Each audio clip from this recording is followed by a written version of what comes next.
Now, Washington mornings on the Mall. 105.9 FM. And AM 630. WMAL. It was great. Whenever your defense plays like that, it makes you feel like as an offense you don't have to press to try to score every time. You can kind of go out there and just, feel the rhythm of the game. And defense played great the whole game. Had some turnovers and got us the ball in great situations, and we capitalized. It is Mornings on the Mall with Brian and Larry, and that's Robert Griffin the third, RG3, and boy, clearly inspired by his Baylor Bears drubbing of the number one, or then number one, Kansas State Wildcats. You got to love this about this guy, Brian. He passed 14 of 15 passes. He completed 14 out of 15 passes. He threw 4 touchdown passes, including 2 bombs, a 49-yarder and a 61-yard bomb. And what does he do in the post-game interviews? He praises the defense. Yeah, a great game. I got to be honest with you. I didn't get to see the whole game. I was coming back from New Orleans yesterday, and when I landed at my midway stop, which was St. Louis, I broke out the cell phone while I'm waiting, between flights. Yeah. And caught the game on my cell phone. And right. so that's how much of the game I got to see. But clearly the Redskins were just banging on all 8 cylinders. Well, and it's about time. Everybody's been waiting for that, and this was the perfect game on both sides of the ball. So finally we can have Trevor Matich on here to give us a victory lap. Trevor, thanks for joining us this morning. How great does everyone feel about that game? What a perfect game. I mean, Robert Griffin III had a perfect passer rating. That's only one of the perfect things about it. It was the perfect way to break out of a slump. And you're right about that. It's been a long time since Redskins fans and the Redskins themselves could feel good about what's going on. And what a great way to end a terrible 3-game losing streak. But here's my question. Were the Redskins really, clearly Robert Griffin III was just on fire. But were the Redskins really that good, or were the other guys just that bad? That's a good question, and it's both.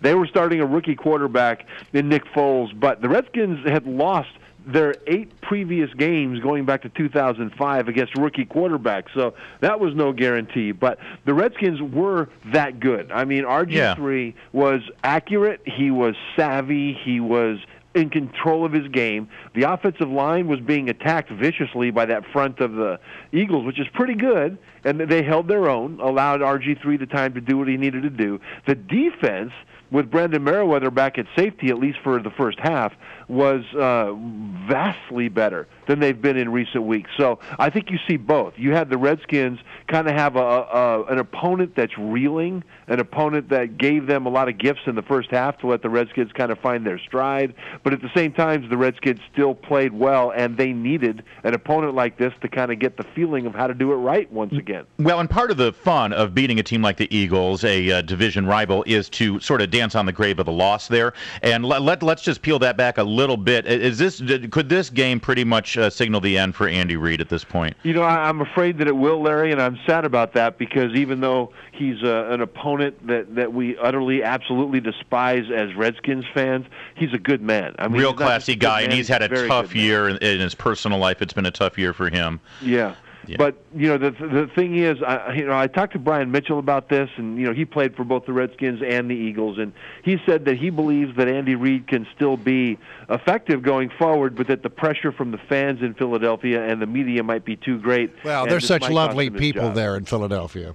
What's that? I said there's such lovely folks there. Oh, yeah. The city of brotherly love. There's only a comma. It says the city of brotherly love, comma, who love to absolutely beat up on people that they're upset with. That's right. So now let's, moving forward here, listen, the Cowboys game is always, you always circle as soon as the schedule comes out, you put the circle around the Redskins-Cowboys game. That's always a big game. Now, heightening that excitement, it's going to be on Thanksgiving Day. With this short turnaround, what do the Redskins have to do to prepare for the Cowboys? Well, they have to do exactly what they did against Philadelphia, which is continue to play without the mental mistakes. I mean, they've lost a couple of games this year, not because they got beat, but because they had a terrible, awful mental mistake that basically gave the opportunity to win to the opponent. And so that's what they've got to do. That continues what they did against Philadelphia, minimize the mental mistakes. And right now, they're not in bad shape, because if you look at the rest of the regular season, the Redskins now, with 6 games to go, have most of those games against division opponents. The Cowboys are 6-4 right now. The Redskins are 4-6. Excuse me, the Giants, I mean. The Giants lead the division. But the thing about the Giants is that they still have to play New Orleans, which is playing much better now than when the Redskins beat them, and they have to play Atlanta. The Cowboys are at 5-5. The Redskins get them twice, and they still have to play New Orleans and Pittsburgh, two teams that the Redskins have already played. So, it's not out of the question that the Redskins could sneak into this thing. Yeah, I'm crossing my finger on that. Everything's got to fall right.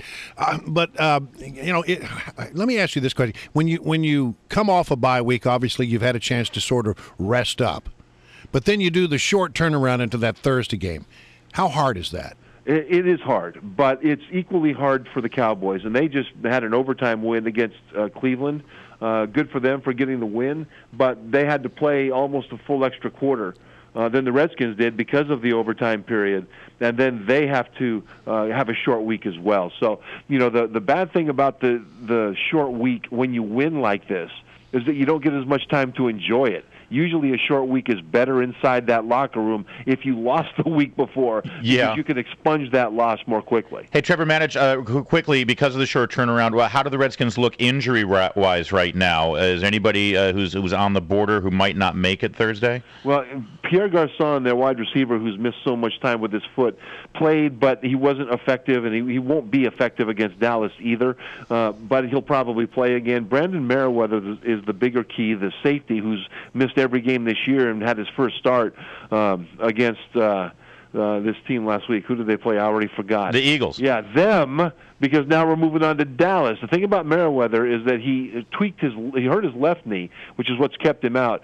He sprained his right knee in this game in the third quarter, and so he says he could have returned. But that's the big key. Can Brandon Merriweather come back? Because he had a massive impact on this game with an interception and some vicious hits. So that's the injury you want to watch. The good knee of Brandon Merriweather, if he can play safety against Dallas, it's huge against Tony Romo. Let me, very quickly, I know you're our Redskins analyst, but did you ever see a weekend like we just saw in college football? Oh, my gosh. Completely nuts, where you've got the top two teams in the country losing. Stanford beat Oregon, and you can expect that because Stanford is ranked in a good team. But Baylor was the first team with a losing record at the time of the game to ever beat a BCS #1 team. Then there must have been a smile on RG3's face yesterday. What a great weekend for him. He mentioned it at the press conference after the game. He's thrilled about it. He wanted to make sure we all knew. Trevor Matich, have a happy Thanksgiving, man. Enjoy the games. You guys too. And get you some cornbread dressing, okay? No, it's stuffing. I'll get a double helping just in your sourdough bread with sage. It's stuffing. Man, I'm going to have a Big Mac, you guys. Don't bother me.